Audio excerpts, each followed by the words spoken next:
it's remarkable. 1.8 million jobs created last year. And to compare, the forgotten factory worker across the country, we were hemorrhaging 1,000 jobs per month under the Obama administration in the manufacturing sector. Under President Trump, 18,000 gains per month. So we have seen a 180 turnaround. It's exciting. You can feel it across the country, but the mainstream media doesn't want to focus on it. I was on Fox Business yesterday, and there was an economist on saying, I think we're going to get 4% growth. Do you remember when he said that and the media laughed? They said, the new normal is 2. Right, and Rachel, as you recall, during the Obama administration, we never hit 3. He was the first president to never hit 3%.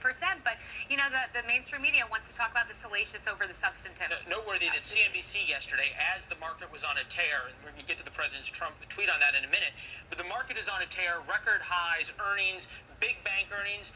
They spent minutes just sitting on a shot, President Trump denying bleep hole comments. That's all they cared about. That's CNBC. And without his Twitter feed, that's all they would ever talk about. But because he can tweet, they're forced to report it. And he tweeted this morning, the president, about the stock market. He said, yesterday was a big day for the stock market. Jobs are coming back to America. Chrysler is coming back to the U.S. from Mexico. And many others will follow. Tax cut money to employees is pouring into our economy, with many more companies announcing American business is hot again. So CNBC can say whatever they want. But if people are feeling their lives change, that doesn't matter. You hit on the key point. Americans can feel this. I once had a CNN, a commentator, say to me, if only we could get the news out there that wages are going up in the Obama administration, then Hillary will win.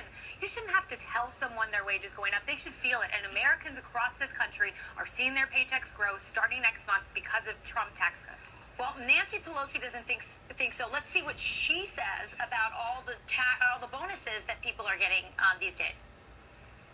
In terms of the bonus that corporate America received versus the crumbs that they are giving to workers to kind of put the schmooze on, is so pathetic.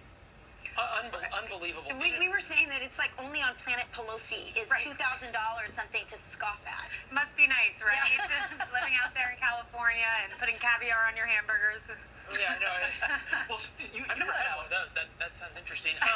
But you went out to talk to people who do not put caviar on their cheeseburgers, do not live in gated communities with bodyguards, but instead the forgotten men and women that President Trump talks so much about. You said their stories are as powerful, if not more powerful, than anything else. Absolutely. I traveled across the country, and I expected to find a lot of anger, and that was certainly there with these forgotten men and women.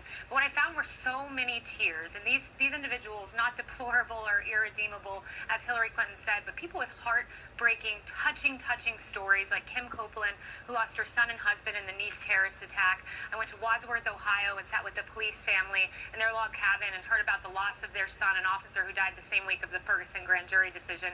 And to see the little 5-year-old Charlie running around, she's now 7 years old. She drew me this picture to thank me for writing her dad's story, and it was just the most emotional thing to see her and to see this picture of her where she saluted her dad for the first and last time at his funeral.